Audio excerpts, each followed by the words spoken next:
va essayer de dormir. Je suis assez bien feutré. Il est vraiment tôt. Il est 9h15.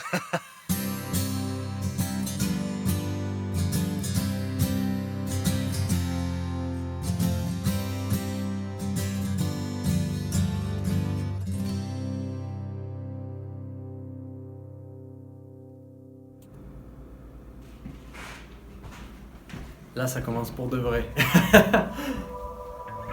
L'appart est vide.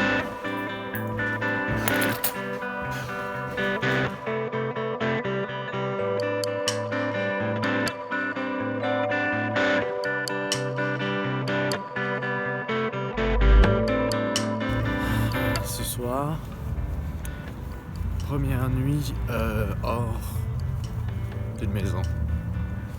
Ça va être du camping sauvage en ville. Donc je pensais qu'il allait faire un peu moins froid, mais finalement il fait quand même assez froid. En tout cas, c'est beau cette petite colline.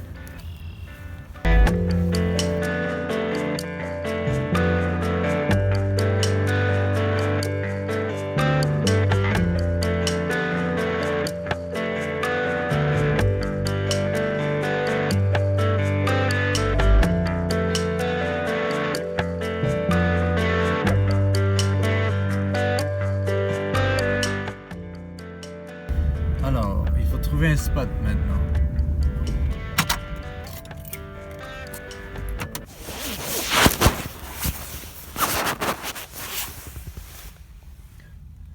Oh, il fait jour. Comment est ma coupe de cheveux? J'étais tellement là-dessous que j'ai pas vu qu'il faisait jour. Bonjour, petit Walmart. Parfois, il n'y a pas le choix de dormir dans un parking, dans un Walmart. Et en fait, bon, je vais expliquer tout ça.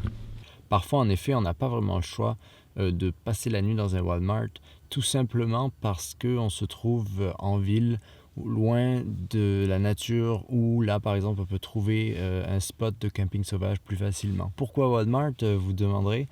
L'histoire, apparemment, c'est que le CEO de Walmart est un fan de véhicules récréatifs, de camping-cars, de camping, et donc a voulu accepter les gens qui sont de passage à se stationner pendant la nuit pour les dépanner.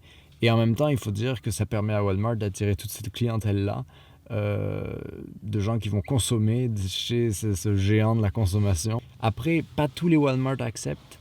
Donc, je me suis retrouvé pendant pas mal de kilomètres à tourner entre les Walmart. On est chanceux ici à Toronto, c'est une grande ville, donc il y en a beaucoup, pour trouver un parking où là, ce serait possible. Ce qui est aussi important, c'est bien se positionner dans le stationnement pour pas trop attirer les regards et aussi, au cas où c'est prohibé, de ne pas avoir à 3h du matin toc-toc sur le van pour se faire dire d'aller ailleurs. Donc Walmart, finalement, ça peut pas mal sauver en fait dans les situations où on n'a pas vraiment envie de payer pour un camping ou envie de trouver un spot en camping sauvage, ou quand on est juste de passage et qu'on va pas passer beaucoup de temps, même si au Canada, je dirais, c'est un peu moins démocratisé qu'aux États-Unis, où là c'est très répandu. Donc dans les prochains jours, je vais peut-être être amené à retourner passer la nuit dans des parkings de Walmart.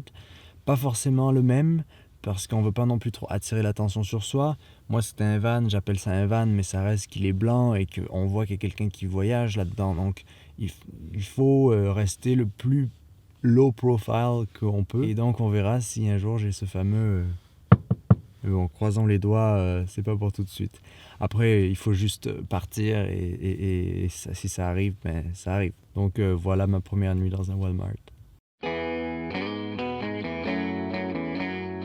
Aujourd'hui, je me suis dit que j'allais aller vers les plages de Toronto pour passer la journée.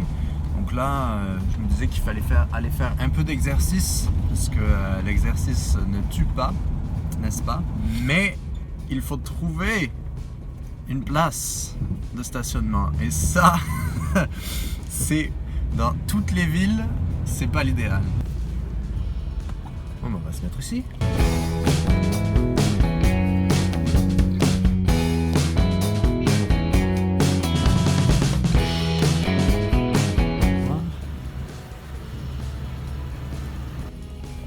ça me paraît bien.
Donc une belle petite journée sur les plages de Toronto.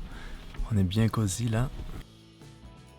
Puis voici l'heure du goûter.